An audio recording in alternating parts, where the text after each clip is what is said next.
첫 번째 시간으로요. 오늘은 대한민국 법원 전자소송 사이트 어떻게 이용하는지 궁금하시죠? 소송을 할 때나 답변서를 낼 때나 언제든지 유용하게 쓸 수 있는 사이트입니다. 전자소송 이용하기. 지금 한번 항해를 시작해 보시죠. 인터넷을 켜시고 전자소송 사이트를 한번 열어보세요. 그러면 여기 왼쪽에 상단에 로그인하는 창이 나올 겁니다. 가입을 하시고 나서 아이디와 비밀번호를 치시고 일단은 접속을 하셔야 돼요. 자, 그런데 이렇게 접속하시고 나서 나중에는 로그아웃을 하시거나 해서 다시 한번 공인인증서 방식으로 로그인 하셔야 될 수가 있을 겁니다. 왜 그런지는 이따 설명드릴게요. 여기서 우리는 보험금을 달라라는 소송을 전제로 하는 거니까 서류 제출 항목에서 민사 서류를 선택하시면 됩니다. 들어가 보면 자주 쓰는 본안 서류가 나오는 걸 보실 수 있어요. 소장은 말 그대로 소송을 제기할 때 제출하는 거고요. 답변서는 보험사에서 만약에 채무 부존재 확인 소송이 들어왔다. 그러면 나도 억울합니다 라고 하면서 뭔가 답변을 해야 될 거 아니에요. 그때 제출하는 서류. 준비서면은 이런 거죠. 소장을 냈는데 판사님께서 보시기에는 뭔가 조금 부족한 것 같아요. 그러면 개인 소송을 하시는 분들에게는 첫날 재판을 가보면 판사님들께서 친절하게 원고 이런 부분이 조금 미흡한 것 같습니다. 이 부분에 대해서 좀 더 밝혀주실 수 있겠습니까? 혹은 원고 이 부분에 대해서 추가로 제출할 증거는 없나요? 혹은 원고 피고가 답변한 내용에 대해서 다시 한번 반박할 내용 없습니까? 라고 물어보실 겁니다. 그때 그 자리에서 답변을 하면 좋긴 한데 판사님들께서는 꼭 뭐라고 말씀하실 거냐면 정리를 하셔가지고 준비서면으로 좀 제출해 주십시오 라고 말씀을 하실 거예요. 그때 쓰는 서류가 이 준비서면 양식입니다. 대부분의 재판도 이 준비서면을 통해서 오고 가고 원고와 피고 사이에 공방을 하게 됩니다. 그러면 우리는 보험금을 달라라는 소송을 할 거기 때문에 이 소장을 클릭하는 거예요. 근데 여기 보시죠. 공인인증서 방식으로 로그인 해야 된다 라고 하거든요. 그렇다면 어떻게 하시느냐, 최초에 접속을 하셨을 때는 전체 메뉴 보기를 누르십시오. 우측 상단에. 그리고 나서 나의 정보 관리를 보면 공인인증서를 등록하는 란이 있을 겁니다. 저는 이미 등록했기 때문에 갱신할 건지를 물어보는 거잖아요.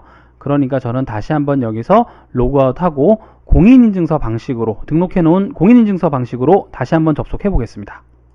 자, 이제 공인인증서 방식으로 다시 접속을 했습니다. 그러면 아까 말씀드렸던 대로 민사서류가 제대로 제출 가능한지를 확인해 볼게요. 민사서류에 가셔서 소장을 클릭합니다. 화면이 넘어가죠. 전자소송으로 하는 것에 있어서 동의하는지 자세히 읽어보시고 동의하신다면 클릭, 그리고 개인소송이기 때문에 당사자가 작성한다는 당사자 작성을 클릭하시면 됩니다. 그리고 나서 사건명을 이제 기입을 해야 되는데요. 보험금을 달라라고 하는 소송이기 때문에 선택 메뉴에서 찾아보시면 보험금이라는 게 있고요. 보이시죠? 그리고 나서 그 밑에 보험에 관한 소송이 있습니다. 이 두 가지 중에 아무 것이나 선택해도 되는데요. 보험금을 청구하는 취지가 명확하다라고 한다면 이걸 클릭하시면 되겠죠. 그 다음에 보험금 1억을 청구하는 취지라고 한다면 이건 재산권상 청구를 하는 거니까 1억 원 재산권상 청구를 누르시고 금액은 1억 원을 기입하시면 됩니다. 됐죠? 그리고 나서 중요한 법원, 관할법원이 있어요. 이 관할법원은 뭐냐? 쉽게 말하면 어디서 싸울 것인가, 어느 법원에 출석해서 내가 소송을 진행할 것인가에 관한 거예요. 자, 그런데 생각해보면 보험사는 대부분 서울에 위치하고 있잖아요. 본점이. 그러면 피고, 즉 보험사가 있는 곳이 기준이니까 서울로 해야겠다라고 하면 어떤 문제가 생기죠? 늘 서울에 있는 법원에 가서 소송을 해야 되지 않습니까? 변호사인 대리인이 있다면 문제가 안 되겠지만 내가 생업이 있고 그 다음에 주로 주거하는 곳이 타 지역이라고 한다면 내가 주거하는 곳 근처에 있는 법원을 하는 게 유리하잖아요. 그러니까 보험에 관한 소송을 하실 때는요, 보험금을 청구하실 때는 쉽게 생각해서 그냥 내 주소지 관할법원에서 하면 된다 라고 생각하시면 될 겁니다. 그러면 내 관할은 어떻게 찾느냐? 오른쪽에 관할법원 찾기와 더 나가서 제일 오른쪽 항목 안내를 읽어보시면 어느 법원이 관할이 되는지를 알 수 있는데요. 아까 말씀드렸듯이 보험금을 청구할 때는 내 주소지 관할법원을 찾으시면 되니까 어디서 찾으시느냐? 바로 이 사이트입니다. 대한민국 법원 사이트.